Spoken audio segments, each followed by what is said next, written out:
Assalamualaikum warahmatullahi wabarakatuh. Kembali lagi kita di channel Misteri Alam Gaib. Dan malam ini kita akan melanjutkan bincang-bincang dengan Ki Jaya Dilaga.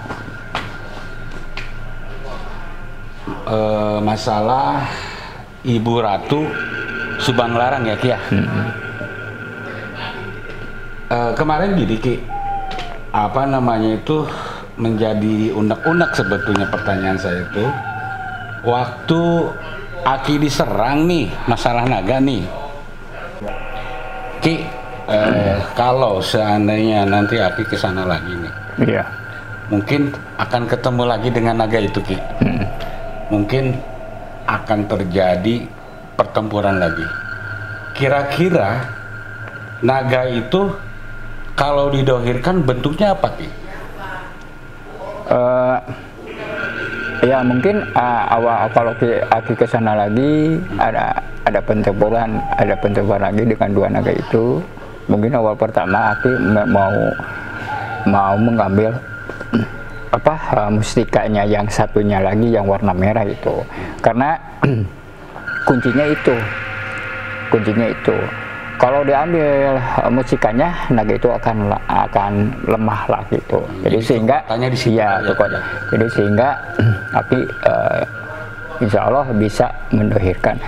Kalau mendohirkan kemungkinan besar nih ya, kemungkinan besar itu naga itu seperti seperti buah dulu mah kayak gelang lah yang di sini gitu. Tapi ada dua gitu, kanan kiri gitu, ya. Tapi bentuknya nggak tahu. Berbentuk naga, berbentuk naga warna emas gitu. Bagus sih. Kemungkinan itu. Bagus juga Ki kalau kita pakai Ki. Kersani Allah ya. Insya Allah minggu depan Aki mau naik lagi lah ke situ-situ. Tapi mau tawasulan dulu, minta izin dulu ke tempat itu, barulah Aki membuka alamnya lagi. Mungkin ada pertempuran sama naga itu lagi. Kalau di sana Ki, selain naga apa aja sih Ki? Sebenarnya sih banyak kalau di sana itu. Banyak ya? Lebih banyak, sebenarnya lebih banyak dari manusia lah. Maksudnya banyaknya manusianya gimana? Apakah itu gaib juga bentuk ponggawa atau segala macam kayak begitu mungkin ya? Karena sifatnya makhluk, tetap kalau Aki menganggap itu makhluk gaib atau makhluk jin lah. Jin lebih banyak sebenarnya. Betul, lebih banyak dari manusia. Karena kehidupan kita itu ada alam dari alam itu. Iya, ya? Begitu. Mungkin yang bermacam-macam lah, bermacam-macam bentuk. Kalau mau didohirkan ada ya berbentuk keris, ada berbentuk batu, macam-macam lah begitu. Nah ini Ki, tadi saya bilang kan dari alam-alam gaib gitu kan, dari alam ke alam kan gitu. Perbedaannya itu jin dengan siluman itu gimana Ki? Jin siluman berbeda. Bedanya? Nah, kalau siluman itu bisa berwujud atau bisa berubah wujud. Itu siluman. Jin juga sih sama, tapi energinya lebih dominan siluman gitu. Terus yang disebut genderowo itu siluman atau sama? Jin juga makhluk jin. Dia kan sama juga bisa berubah wujud lah. Genderowo juga. Kalau siluman kayaknya mungkin wajahnya seram-seram Ki ya. Ya tergantung keinginan dia untuk merubah, biasanya begini.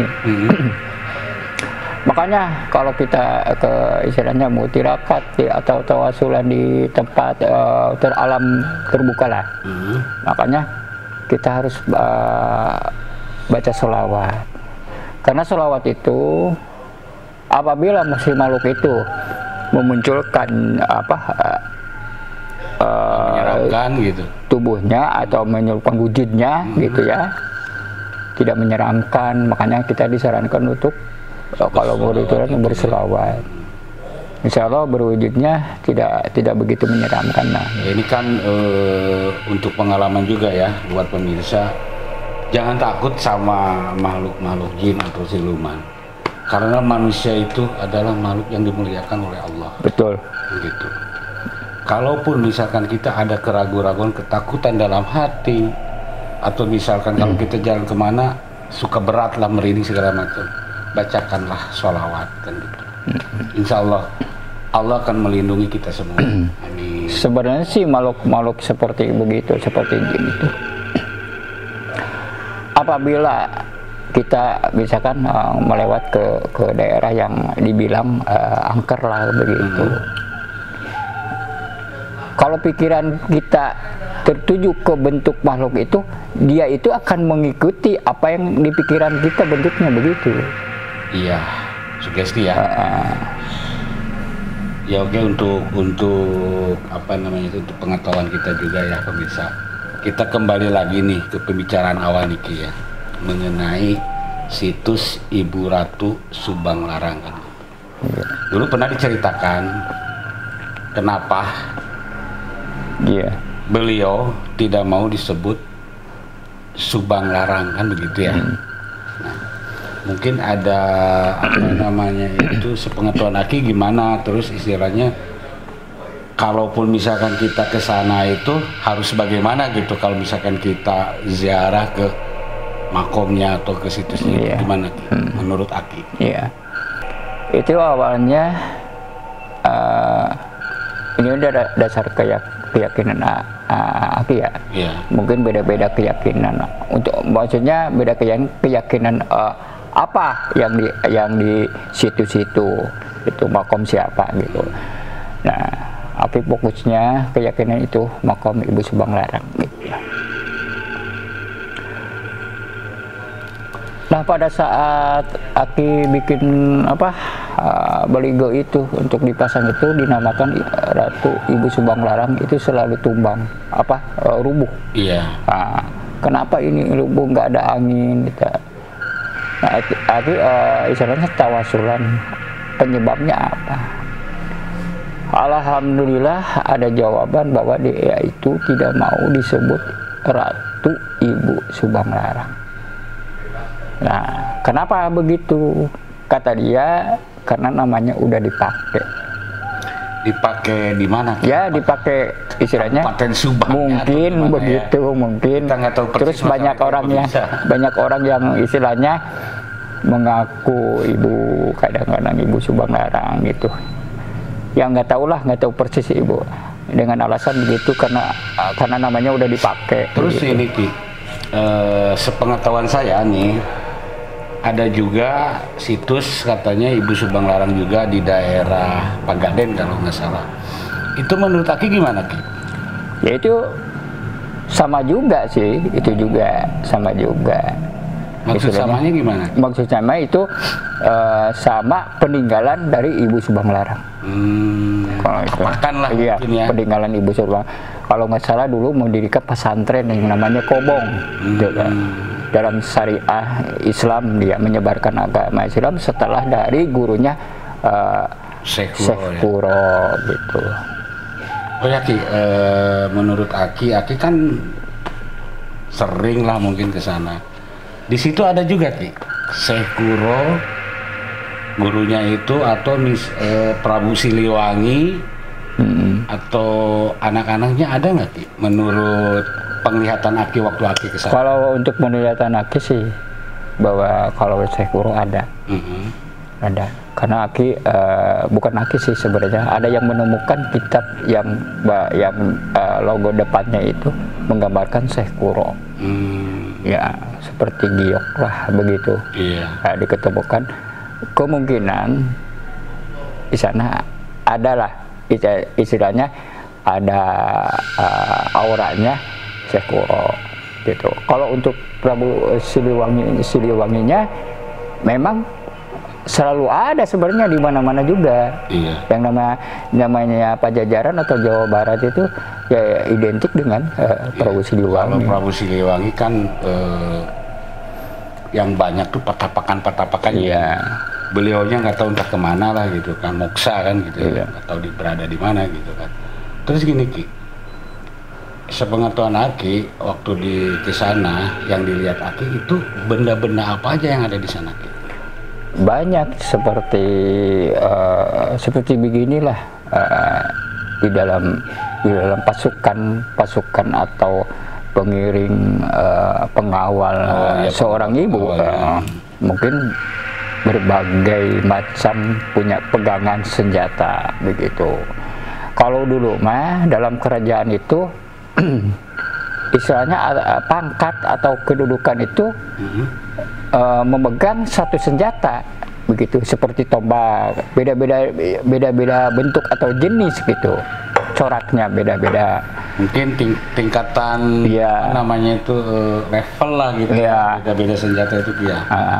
Misalkan menterinya pegang tombak berbentuk ini, terus istilahnya bawahan menterinya berbentuknya tombaknya ini gitu, berbentuknya beda-beda tergantung posisi begitu.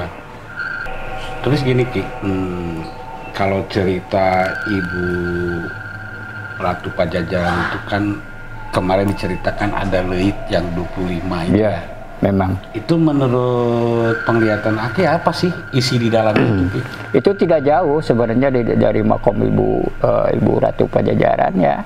Itu tidak jauh, ada yang dinamakan leit. Nah, itu keseluruhannya ada 25 leit begitu. Nah, yang tentunya adalah yang penunggunya menjaganya itu.